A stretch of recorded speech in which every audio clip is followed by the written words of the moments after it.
mempersembahkan serial Sandiwara Radio Borobudur.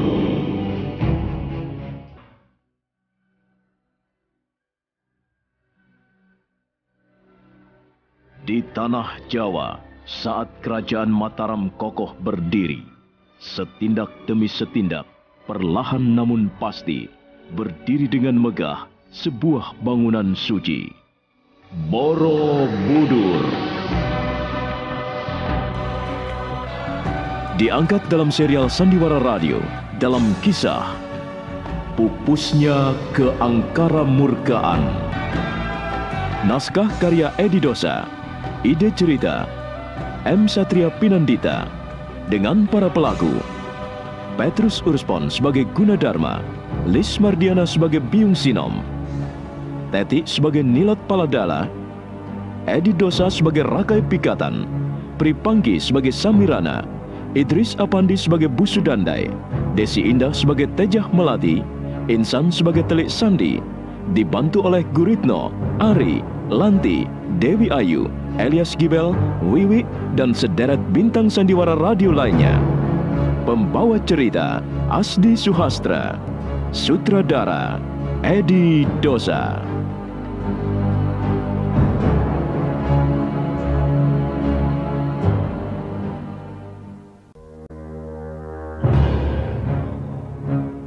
Mereka terpana melihat sebuah bayangan berkelebat di udara malam yang berkabut, kemudian hinggap di pucuk dahan pohon tanjung yang tinggi. Diah Ratu Pramodawardhani hampir saja melompat, untung Sri Maharaja buru-buru mencegahnya. Jangan Dinda, biarkan saja. Saya yakin dialah Biung Sinom. Andai kata benar, sekarang bukan saat yang tepat untuk meringkusnya.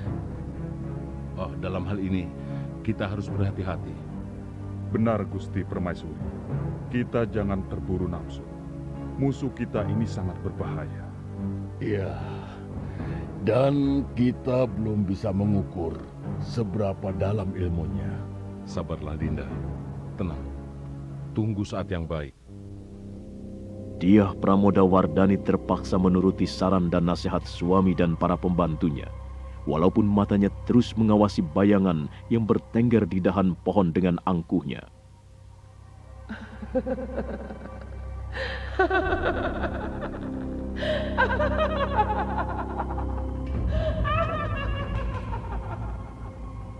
Sebuah jalan lengang.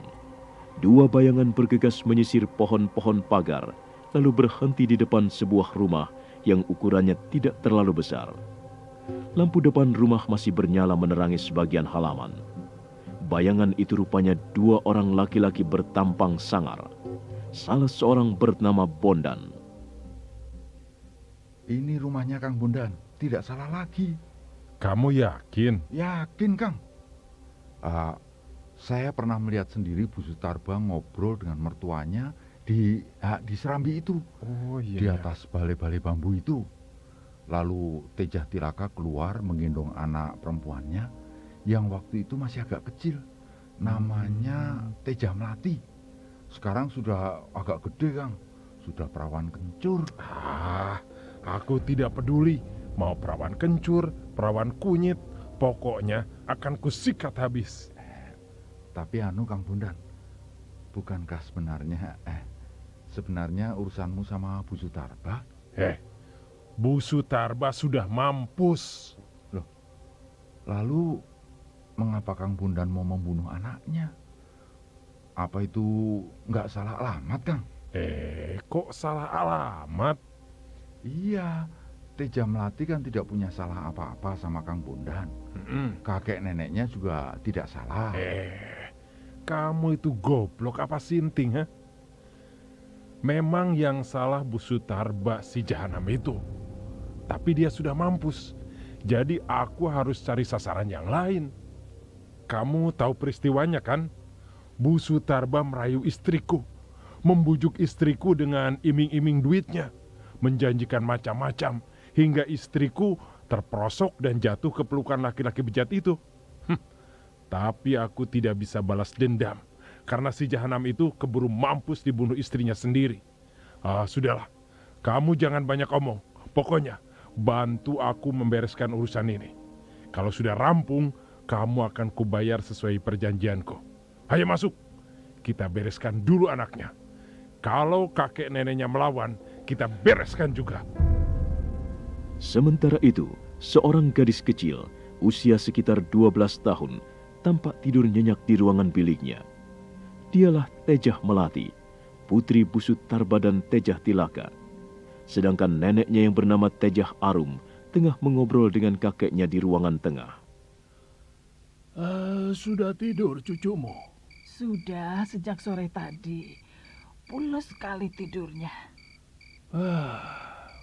Kasihan bocah itu. Kenapa? Kok kenapa?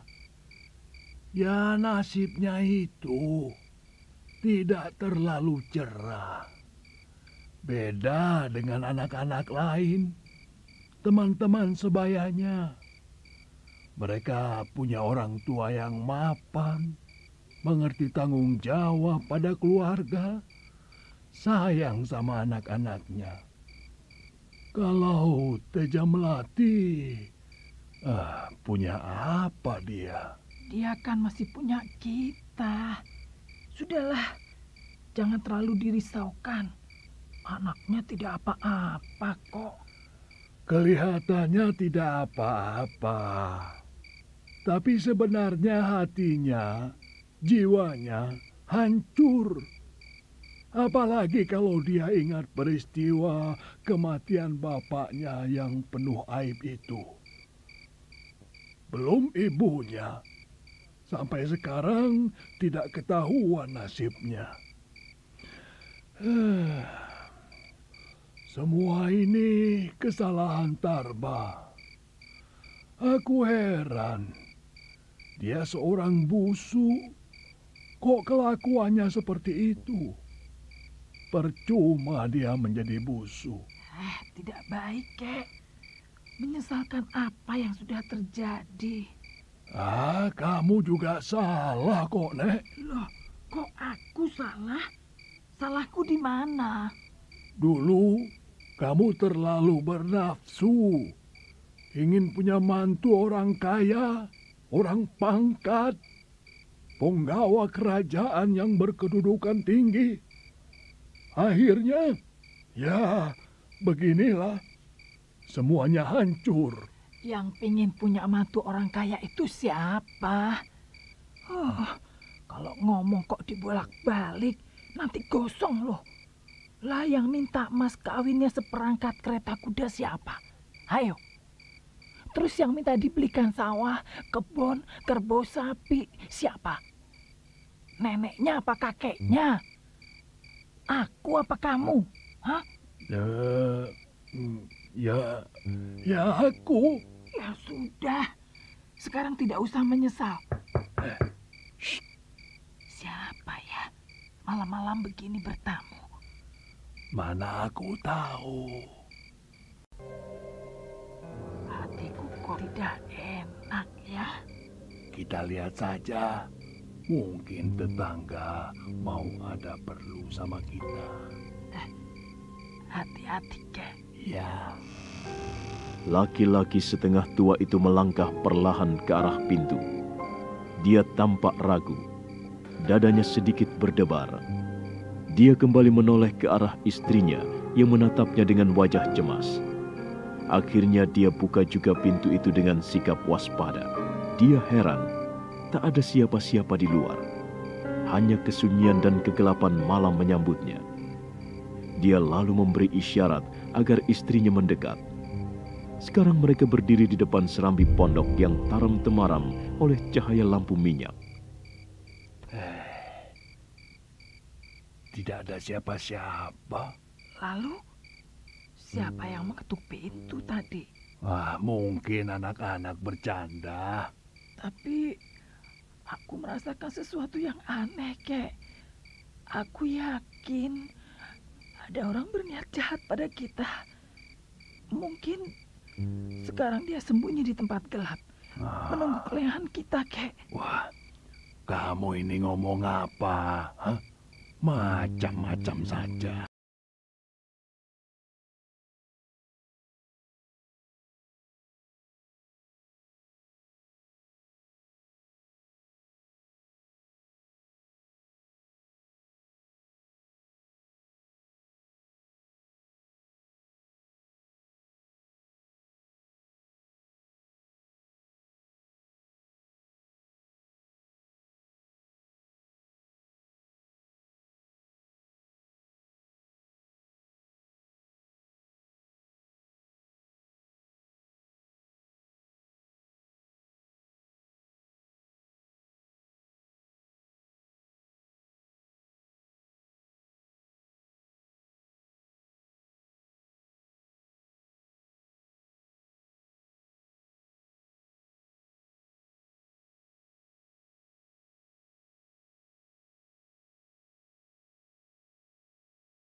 Kamu juga harus mampus. Ya! Suasana kembali sepi senyap. Bondan tidak segera menyarungkan pedangnya yang berlumuran darah. Dengan wajah menunjukkan rasa puas, dia menatap dua mayat bergelimpangan di depan serambi pondok. Darah berceceran, sebagian menyiprat ke dinding. Beres Kang Bondan. Tinggal satu lagi. Teja Melati. Pasti dia tidur pulas di dalam. Ayo. Bondan seketika menghentikan langkah-langkahnya. Dia berpaling dan melihat sosok tubuh seorang laki-laki. Rambut panjang dan agak memutih.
Kan ngomong lagi.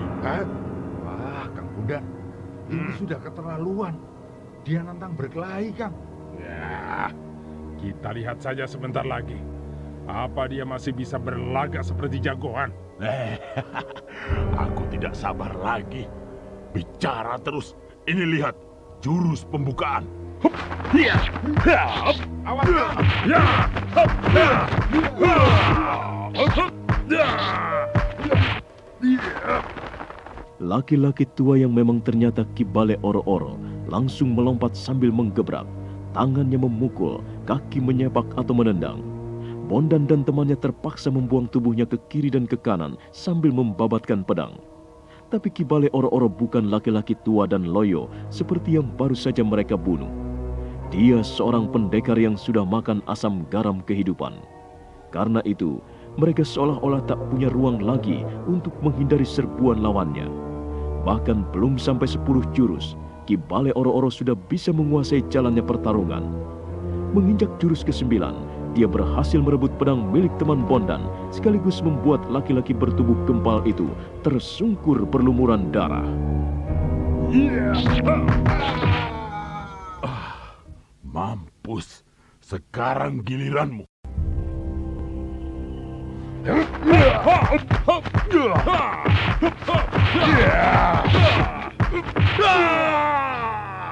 Tubuh Bondan terhuyung-huyung. Laki-laki bertampang sangar itu mendekap dadanya yang merah oleh darah. Mulutnya menyeringai kesakitan, dan pada saat roboh, pedang di tangannya sempat menyabet lampu minyak yang menempel tiang serambi. Lampu pecah berantakan, apinya menyambar dinding, membuat kebakaran yang semakin lama semakin besar. Tolong! Tolong! Tolong! Ki Bale Oro-Oro yang semula hanya berdiri di halaman, terkejut mendengar teriakan perempuan dari dalam rumah. Dia kebingungan sesaat, melangkah mondar-mandir. Akhirnya tanpa pikir panjang lagi, tanpa menghitung bahaya mengancam nyawanya sendiri, dia melompat ke dalam kobaran api.